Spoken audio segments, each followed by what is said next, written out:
Been I think a wonderful, I know for me personally, the preparation for these Chowder and Chats has been wonderful, and in looking over a lot of the history that I didn't know about in the parishes and the churches and the community, Catholic community in Falmouth.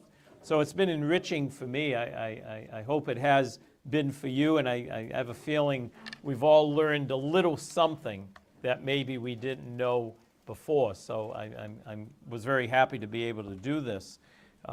Once again, a word of thanks to our kitchen crew for the entire time doing this.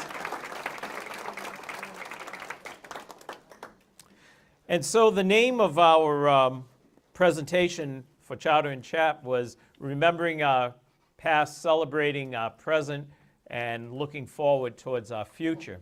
So on this last gathering of Chowder and Chat and last presentations on the Falmouth community of Catholic community in Falmouth, I want to speak a little bit about the future. Now, there's no slides because we have to make them. And so I hope this is just going to kind of be an overall view of where the point that we're at right now, and some of the thoughts we have for the future. It was back in 2017, a couple of years ago, that Bishop d'Acunha, our bishop for the Fall River Diocese, he wrote a pastoral letter entitled Rebuilding in Faith and in Hope. And this letter, I think, spoke of the challenges that we are facing as a Catholic Church in the 21st century. Among those challenges were the decline in the number of priests available for assignment, the decline in Mass attendance by Catholics, the effects of the abuse crisis, the crisis of the family, the growing secularism in our culture, and the changing demographics in our area and in our parishes. And so in 2018, he looked at a number of areas in the diocese that we could start working towards rebuilding. And one of those areas was in Falmouth. And so he called together the three parishes in the town of Falmouth to begin together, to work together, to envision ways that we could strengthen and grow the church in this area. Planning teams were formed in each of the parishes, and that was over the spring and early summer. And it culminated in a parish-wide gatherings. You might recall that we had those opportunities in each of our three parishes. The three planning teams then came together, and we had several general assemblies. The first one was at St. Patrick's, and it was in the end of August. And then at St. Elizabeth Seton on October 29th, and finally here at St. Anthony's on November 27th. And during those months, groups of committees came together focusing on worship and sacraments, on youth, on outreach, on adult formation, and on evangelization. So these subcommittees, or these committees I should say, were all working behind the scenes. Many of you were part of that. And just envisioning, where are we now? Where can we go? And it was some very, very wonderful thoughts that came as a result. And I think most importantly, was we were finally working together.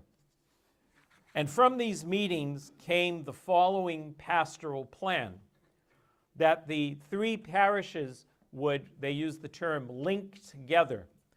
They would exist as separate but united parishes. So they still a separate three different parishes, but there would be a greater sense of unity among them, sharing our resources whenever possible. We duplicate a lot of things in each of our parishes. If we could bring some of the resources together, we could be stronger. An administrative team will be formed overseeing all 3 parishes. That would be a pastor, a parochial vicar, an assistant, deacons, a lay administrator who would eventually be hired for pastoral work, and lay administrator or administrators who would be responsible for the temporal aspects of parish life, the business side. It's interesting how often we are so used to, if there's an issue in the church, or if the boiler isn't working, or the lights out are in the parking lot, that call comes to my desk right now. Father, what are you going to do? The light is out. And that's what we've been used to. That's the church I grew up in. But in this new model, we have to look at different ways to administer the parishes so that the priest can frankly be priest. And it's a new concept for our area, but not for the United States as a whole. This has been happening for many years already. And so this administrative model, there would be people who would be directly responsible for some of the temporal matters of the parishes to enable the priests or priests to be just that. Now, this is not it's not a stagnant model. And I think that's one thing we have to understand. This idea of a collaborative is something relatively new, but it's not, I would say, permanent.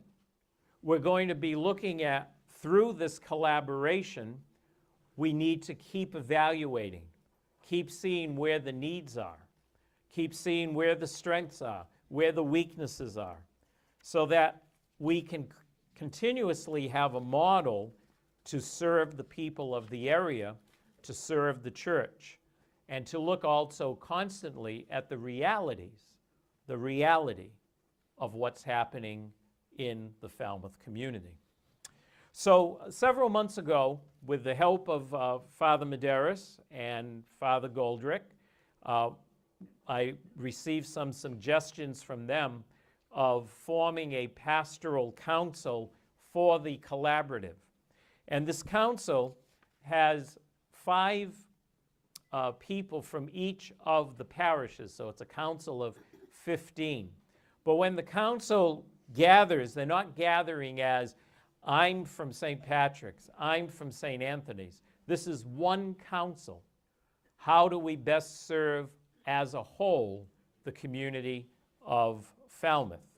So this council is comprised of 15 lay people, well, 14 and 1 deacon, and the deacons are part of it as far as ex officio, as well as obviously myself. So far, there's been 3 meetings. The next one is scheduled for May 1st. This council has been a valuable tool in forming the collaborative and working closely with me in discussing some of the more critical and timely needs. Now, I have to say up front, while it seems that I will be heading this collaborative, there's no official appointment as of yet. So I'm doing what I'm been called to do by the bishop right now, is putting this collaborative together. It's anticipated that I will be assuming that role, but I've been in this long enough to know that nothing is official until it's official. And so right now we are, I think, at a very good place as this pastoral council. I have really sought the advice, the recommendations, the guidance, the suggestions of these 15 people and the deacons as we start making some critical decisions about the future of the 3 parishes. What I'd like to do is I'd like to call upon Steve Johnson. Steve is the co-chair of this council along with Jim Quinn. And I'd like to ask him to just give a perspective on how things might be going, how he sees them going so far in the collaborative. And we're going to give you mics now, okay? Yeah, if I can do it.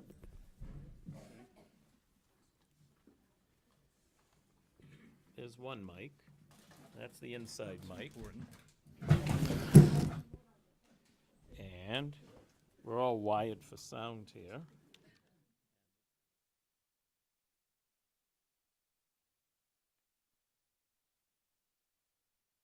I feel official now. Thank you, Father. Well, this has been a very interesting 2 years. I guess more or less it's been 2 years since Father Steve mentioned that the letter came out from the bishop. And at some point in that period, Father Steve asked myself and others to serve on the St. Anthony's planning group. And then we transitioned from that into planning for the collaborative, and it was my pleasure or my distinction to be on the administrative and finance group. Some of you may have seen me speak at some of these meetings that he described. And we have done a lot of work. I've learned an awful lot about the parishes in Falmouth since I joined this, and my wife and I, Joanne, came here only 4 years ago, so it's been a very interesting period of time to make me aware of what the heritage is of these various parishes in town. And this Chowder and Chat lecture series that has really instructed me as well as to some of the history that comes with these parishes, how they were formed, why they were formed, by whom they were formed. And I guess the two things I come away with, one is I didn't realize that part of Woods Hole heritage was a guano factory. That was very instructive to me. The second thing is that I think we come away from this with saying that these people who came from Ireland, Portugal, and other places brought with them a very strong faith. And one of the things they did as soon as they arrived, or shortly thereafter, was to plant a church that would serve their spiritual needs. And here it is today, having grown so tremendously over that period of time, over the last 100+ years. And we're blessed with that heritage that we can build on. So my first perspective is, I am very grateful for those people who have done such a great job in forming, and then their progeny building on what they started.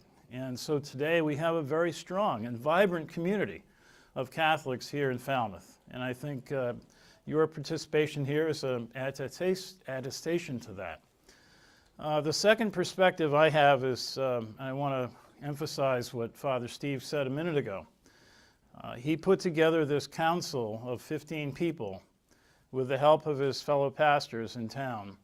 And it is, I was pleasantly surprised, let me say, and I guess I shouldn't have been, but that these 15 people are working together collaboratively for the benefit of the overall community of Catholics in the town of Falmouth. There has been no indication that somebody is taking a position of, well, I have to fight for my parish or such. It is a very congenial group, and a group that has one objective in mind, and that is to form the strongest organization of Catholics, parishes in this town, and to do it in faith, and to do it with the love that they have for their church. So it is a great body of people that Father Steve has been able to put together. Now, prospectively on what we've been doing, and some of you may be interested in this, we've done a lot of things. So like with the other groups before us, we have broken down into subcommittees. We have a subcommittee that's working on the very important elements of how do you financially manage an organization like this within the constraints of the diocese requirements, canon law, etc. And so we have 3 people, one from each of the finance councils, who are focused on that particular aspect itself. And they have met with the diocese. They have some information we've received from the Archdiocese of Boston, who has a manual on all of this. And they are putting together a plan today, or now, that we will implement, hopefully on July 1st.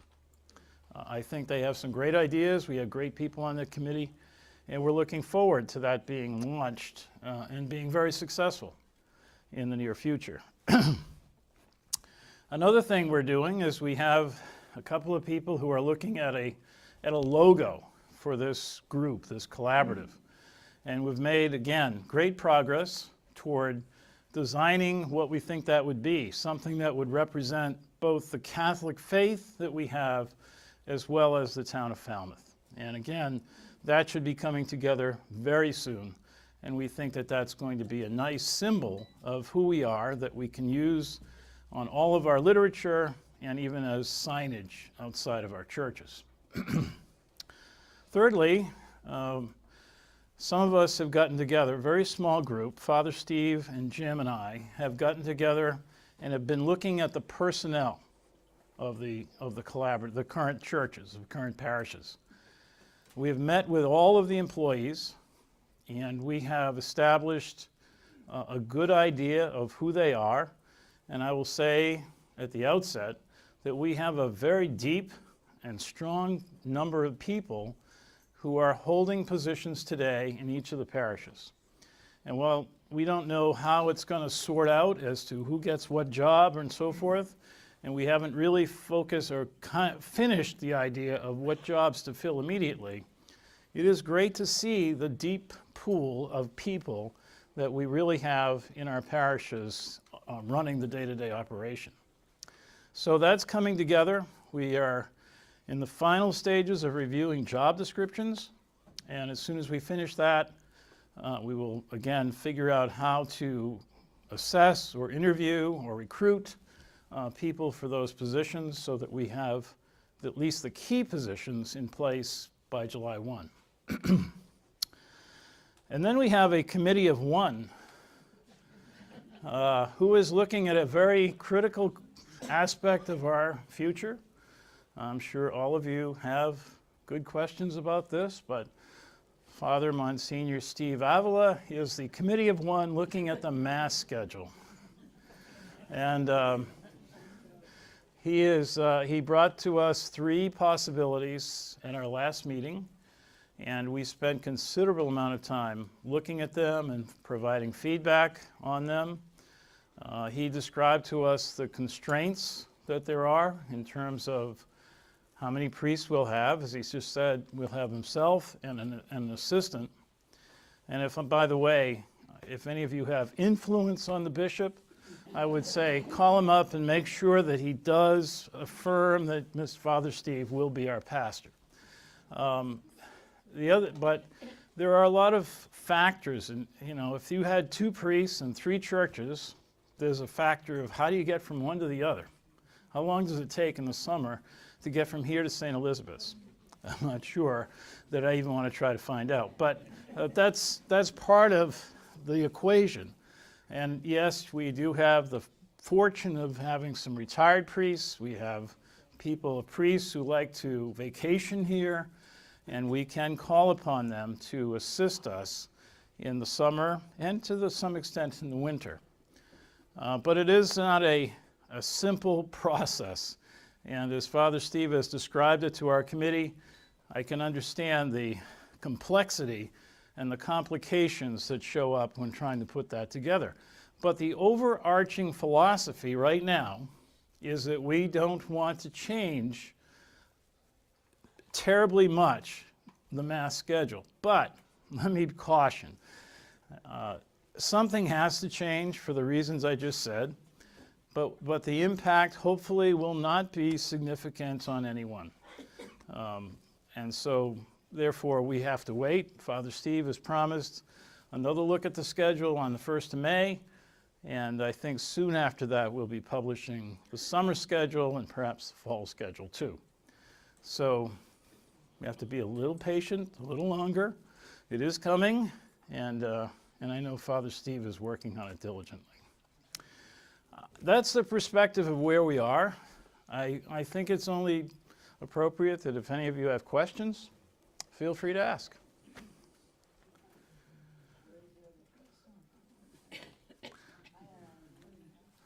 Question somewhere? Yes. Will the chapels be open in the summer? Yes. Both? Yes.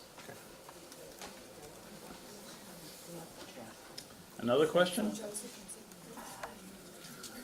Well, I appreciate you all being here and paying, attention to us as we describe what's going on.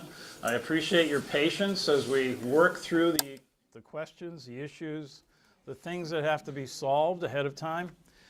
And I appreciate your prayerful support to us, to our committee, to our pastor, to the future of the Catholic community in Falmouth. That's very important to us. It's very important to our future. And we can feel the strength of your prayerful support, and we just ask that you continue that. So thank you very much.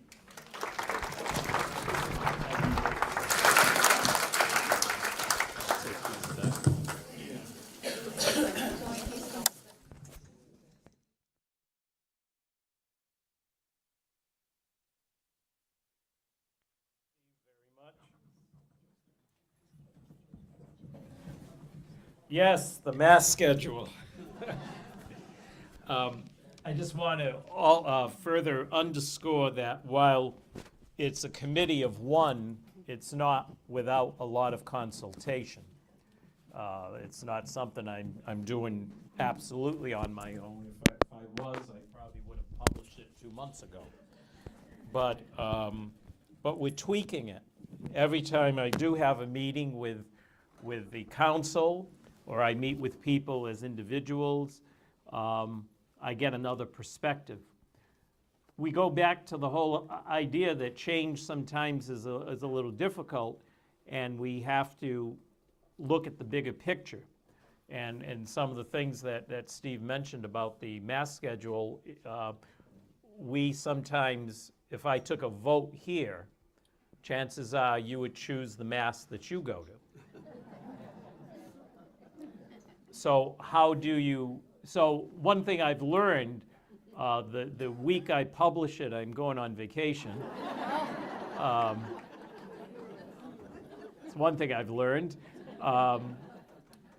But the overall view is so that we can get more people,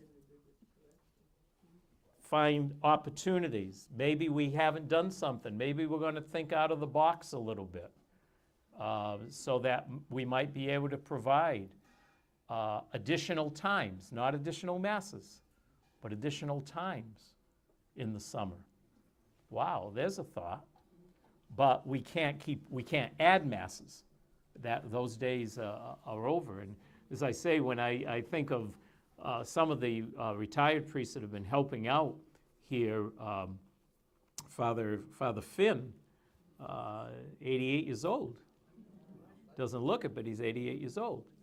His classmate just retired from active ministry as a pastor, 88 years old. He's beginning retirement. Father Cohen is 86, 87. So we have to realize, those of us who might be in and around that age bracket, we want to help, we want to be a part, but we can't tax people to the point that if we depend so much on them and all of a sudden someone can't get up that morning, I don't think you want to be sitting in the church and saying, oh, well, sorry, go home. So we have to be realistic about that. And that's what I hope that we'll do. So please pray for me. I mean, it's one of the hardest things for a priest to do is a mass schedule, because no one's happy in the end. You just can't make everyone happy, but we're going to give it the best shot possible. Looking at the summer, of course, looking at the fall, and then looking at next year. And this, as I said, this model is very fluid. This council, we're not putting together a collaborative that's going to look the same way even 3-4 years from now. We have to keep assessing and say, okay, that's working. That isn't working. There's a problem here. We have to keep looking at that. And so I'm really depending, it isn't a committee of one when it comes to that. That's going to be a committee of all of you, because it is your parish communities. So I'd like to end our Chowder and Chat by asking all of us as we move forward to remember our past, a past that's reflected many challenges that our forebears faced with faith and faced with hope, and by a willingness to adapt and change as Falmouth grew and changed over the past 120 years. I'm sure for them it was not always easy, but they seemed a way to do it, a way to serve the poor Irish immigrants who worked in the guano factory, or made sure that the domestic help had an early morning chambermaid's mass to fulfill their Sunday obligation, to provide a home for those who did not speak English, who came from the Azores, with a sole desire to provide for their families and to give them a bright future. People who often brought with them only the clothes on their backs, but most important, brought with them the Catholic faith in their hearts. The Catholic community of Falmouth took care of these people with the rich blessing of our Catholic faith, and that's our motivation going forward. We must do this again today. Whether we be townies or somewhat new to the town, live here year-round or seasonally, whether we're facing the challenges of advanced age or raising children in our very mixed-up world, or arriving now as new immigrants from Brazil and Central America and elsewhere. God has called us together right now to be church, to be the visible and living body of Christ right now, right here in Falmouth. How can we do this best? I think it's when we do it together. That's my hope for the Catholic community of Falmouth. Thank you very much.